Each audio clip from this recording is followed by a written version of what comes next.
So it's Dr. Glenn Davies for Reversal NZ and for Reverse T2 Diabetes Topol. And this morning I'd like to talk about COVID-19 Omicron. And I'm going to review this article here from News Hub, written by Dr. Brian Betty, who is the president of the Royal New Zealand College of General Practitioners, and this was published yesterday. So Brian says it is time to change the mindset when it comes to COVID-19.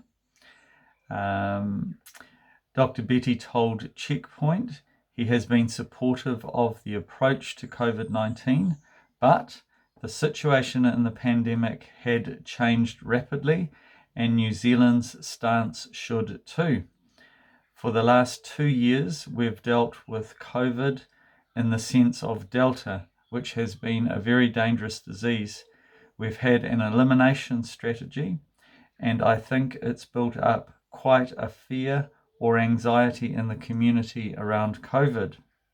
However, in the last 4 to 5 weeks, the situation has changed dramatically with Omicron, which is not Delta. It's much more like a common cold or a flu-like illness, and I think we need to move into a space very rapidly of thinking we're going to live with this and get back to some sort of normality. He talks about the fact that 80 to 90% of the swabs done recently in Auckland have been unnecessary and are largely a reflection of anxiety. He says that the language used, like health care emergencies, will be unhelpful moving forward. We need to be de-escalating this down to get into a position where most of us are just going to have a mild to moderate illness that we're going to get through like any other winter respiratory illness. And perhaps the way we're approaching it at the moment is causing more problems than good, and we may have reached a pivot point with that.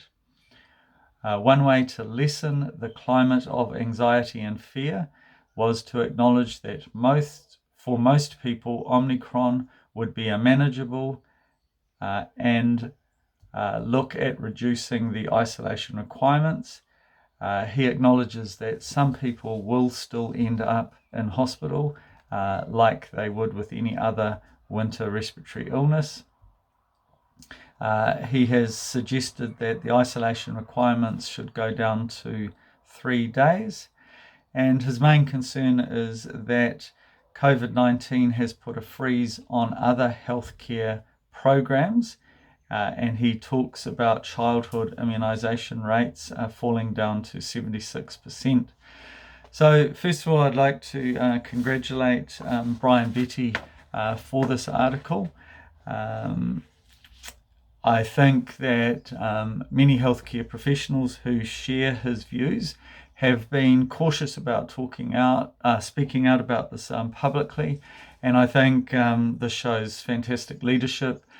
With Brian Betty making these comments, I think it allows others who have been thinking along similar lines to feel more confident about speaking out.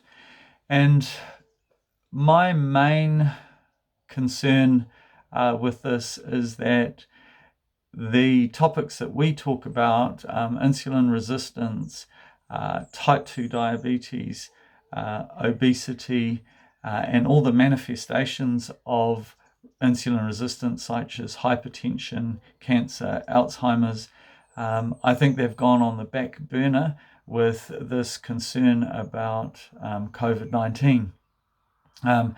Now that we have seen this change to the Omicron variant, which is a less severe illness, largely affecting the upper respiratory tract, I think we can now de-escalate the language, we can now de-escalate the restrictions, and we can get back to talking about the other pandemic, which is insulin resistance. So congratulations to Brian, Betty. Thank you for your leadership. I think if we see Brian Betty's recommendations quickly put into place, we will see a de-escalation in the fear and concern around Omicron. We will live with COVID as a normal winter illness, and we can then get back to talking about some of these other really, really important issues that are affecting people's health. And in particular, we can move the focus onto insulin resistance. Thank you.